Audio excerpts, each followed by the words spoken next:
Yeah, obviously the biggest, highest percentage of the vote of all time, which is interesting. You know, Junior, besides being just an amazing player, was a transcendent player because he crossed beyond baseball. When you think about when he broke in, he was a teenager, so that was a big part of his appeal. 19 years old, gets to the big leagues. But at the time, you got the video game business, which is booming. His rookie year was the year that ESPN got their first contract with Major League Baseball, so you got to see more than just your local guys playing.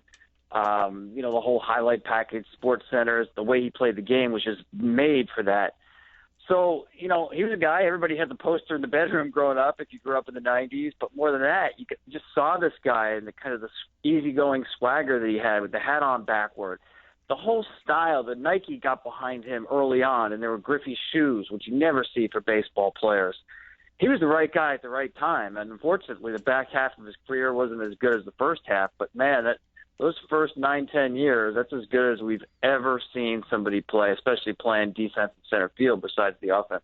Yeah, and I'm glad, though, that people, except for three maybe, didn't judge him on the Chicago and the back end of the Cincinnati career, that they saw this guy for who he was, that guy in Seattle, where, as you just mentioned, kind of transcended the game there for a little while. Yeah, and I mean, those years, I mean, really, once he got traded to Cincinnati, you know, they had a winning record, mid-'80s, the first year he went there. After that, never played another winning team in Cincinnati. They were one of the worst teams in baseball for the decade that he was there. I look back on it and say it was a kind of mistake for him to force a trade with 1 year left in free agency. And the Mariners were really behind the eight ball because he had veto power over a trade. He thought he was going to the Braves. He lives in Orlando and thought that would be a nice, easy commute, spend spring training at home.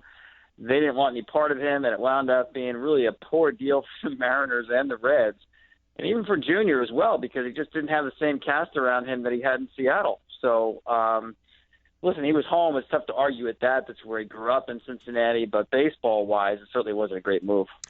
Tom Verducci is with us, MLB Network, Sports Illustrated. Mike Piazza, he gets in, and, you know, there was a lot of talk about him leading up to this, but I felt he was very deserving. I know his name has kind of been in things, but no real burden of proof for him. Were you adamant about Piazza getting in? Yeah, I did vote for him, but I'll be honest with you, I was troubled by more than just suspicions with steroids. You know, when you have a former player, Reggie Jefferson, come out and definitively say that he used steroids, and I have been covering baseball going back even before that era where steroids were used. His name came up a lot. I'm talking about around clubhouses, around major league executives. It's something that Mike has, I don't think he's ever really answered directly. He's issued kind of plausible denial, so to speak, but he's always kind of given a winking acceptance to the culture of what baseball was back in that day, which troubles me. But at the same time, I agree with you. I voted for him because at least in terms of hard public evidence, there's really nothing you can say definitively that ties him to steroids. And he has now. I mean, it's interesting. You have Griffey going in, was the first number one overall draft pick to ever go in the Hall of Fame. And until Mike Piazza, you never had anybody drafted beyond the 22nd round who got to the Hall of Fame. And Mike was drafted in the 62nd round, was a part-time catcher in his first couple of years in the minor leagues, and just completely blew up the next year when he led the California League in slugging. I dare say you will never see another path like Mike Piazza to go from a guy who was drafted as a favorite in the 62nd round to the Hall of Fame as the best hitting catcher of all time. It's really amazing. Really is. Tom Verducci with us. So of the guys who didn't get in, Bagwell, Rain, Schilling, Edgar, Trammell, Musina, who had the most traction this year that they should feel good for next year? Well, if you just go by percentage gain, it would be Mike Musina, and he's still not at the 50% mark, but I think it's his third year on the ballot. Did really well moving up. In terms of where they stand, you look at Tim Raines and Jeff Bagwell. They're exactly where Mike Piazza was last year, which is right at that doorstep of Cooperstown. I'm talking about 70%. And back to 1968, when really the current rules for voting were put in place, Piazza was the 17th guy to get at least 69% with a year or two remaining on the ballot. All of those guys except one got in the very next year. That was Jim Bunning, who didn't get in the next year and actually had to go in by the Veterans Committee. So the odds are really, really good that both Bagwell and Raines for him will be his last try next year, will get voted in by the writers next year. Tom, can you take our listeners a little bit through that? I mean, because many people say, like, how do people change their mind on the vote? Like, you vote for Raines or you don't vote for him for 7 consecutive years, then all of a sudden you decide, you know what, he is a Hall of Famer in my mind. Why a change over time for many of the voters? Well, I'll just speak for myself. You get a ballot with, I don't know how many names are on there, 30-something names on a ballot, and every year I'll do my own research, and I'll produce like 30-page packet of research on every guy. And I don't want to feel like, I find out everything there is to know about a guy. Maybe I can learn something from somebody else, or you go through the process, you find out something good or bad about a player. It's interesting when guys jump up a lot. I think there's a lot of polling momentum to this thing, if you will. In other words, you may think a guy is just okay, but then you look how the vote turns out, and you're like, wow, there's like 50, 60% think this guy's a Hall of Famer. Maybe I'm missing something. And everybody wants to back a winner, and people can change their minds that way. It is very interesting. It's hard to explain. A lot of this is human nature and human psychology, because obviously the guy's track record doesn't get any better. But some of it is just discovery. Some of the writers just don't do a lot of work, and they'll find out through other people's work, hey, I missed something on this guy. But, yeah, it's fascinating to me, especially when, like, Bert Blyleven starts out in the teens percentage-wise. I think he started 14, 15%, somewhere around there. It took 15 years, which they don't get anymore, but 15 years he wound up getting the 75% to get in. It's hard to explain how that happens, but it's not all that strange. Talk with Tom Verducci, Sports Illustrated, MLB Network. And the MLB Network, you guys have great conversations about things like this. And I'd love to hear all you guys in a room on the Bonds-Clemens thing, just those two particular guys, because now we're getting to a point where if not those two, who else can get in behind these guys if those two guys can't get in? And do you think they got very little traction? So where are we with the Bonds-Clemens and then everybody after them?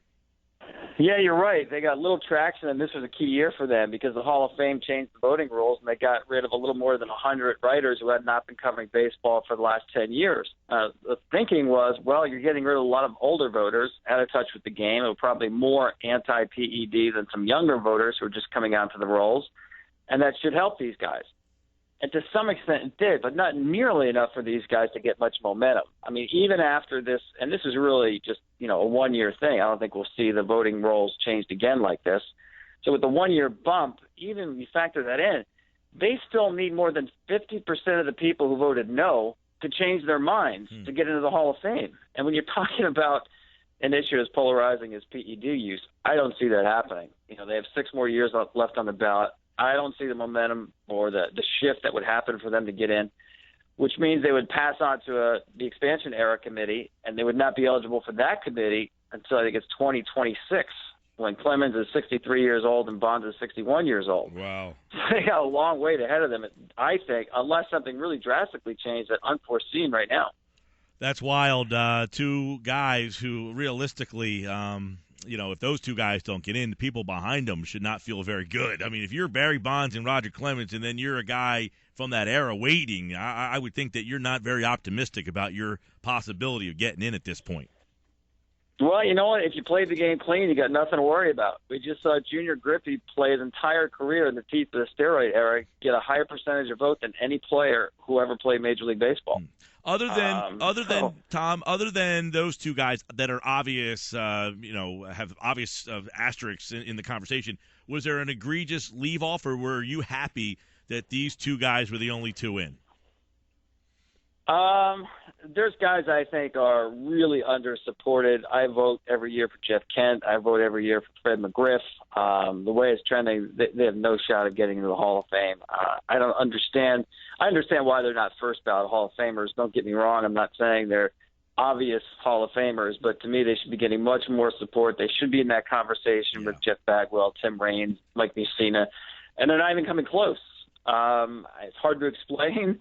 I know everybody can't vote for everybody, but those are the 2 guys to me, at least when you look at the level of support, it surprises me that they have not gotten more. Yeah, I like Ken as well. Tom Verducci, last one. Obviously, next year you got Manny, You've got Pudge, and you got Vlad Guerrero. I guess they're kind of on the list. Would you call this a high-profile 2017 class? Well, I think it's a dramatic class because you could get as many as 4 people voted in, or you could get nobody voted in. It's really strange. We talked about Bagwell and Raines, and they should be getting in, but we can't say they're, Griffey obvious going in. Vlad Guerrero, to me, should be a first-ballot Hall of Famer based on his numbers, but I can't say again that he's junior-like where you just lock him in. And Pudge Rodriguez, obviously, Jose Canseco in his best-selling book said he injected him with steroids as a teammate with the Rangers. Manny Ramirez is on the ballot, but of course he has 2 PED suspensions on his docket. So it's fascinating to me, and we forgot about Trevor Hoffman, who had a really good first-year showing, and he could get in next year. So to me, the guys who could get in are Guerrero, Raines, Bagwell, and Hoffman. Now, maybe it's not possible all 4 get in, but that would be really dramatic. I thought going into this vote, Griffey and Piazza were getting in. I can't tell you with any certainty what 2, 3, or 4 would get in next year. Last one for you. Obviously, locally here, Curt Schilling really made his name with the Phillies at first and then got his accomplishments with everybody else. So where are you with Schilling? I vote for him. I've always called him Don Drysdale with an even better postseason resume. I mean, he started 5 times in the postseason when his team was facing elimination. And his team won every one of those games, and he had a 1.4 ERA in those starts. I mean, as good of a big-game pitcher as you can find. The best strikeout-to-walk ratio since the distance between home plate and the mound was set at 60 feet 6 inches in 1889. I mean, what more do you want? Maybe you want more wins, but we know he kind of got started late in his career and also spent time in a bullpen. I don't hold that against him. I think he's got exactly what you look for in terms of fame when you look at what he did in his career. I mean, he changed history with the way he pitched in postseason games. I think he'll get in, but I'll go back to Drysdale. It took Drysdale 10 years to get into the Hall of Fame. Now, we don't remember that today. The good thing is when these guys get in, you're in. That's all that counts. Yep. And I think Curt will get in, but it may take 9 or 10 years.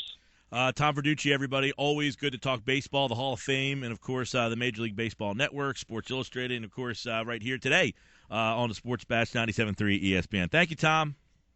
Hey, you got it. My pleasure. Thanks.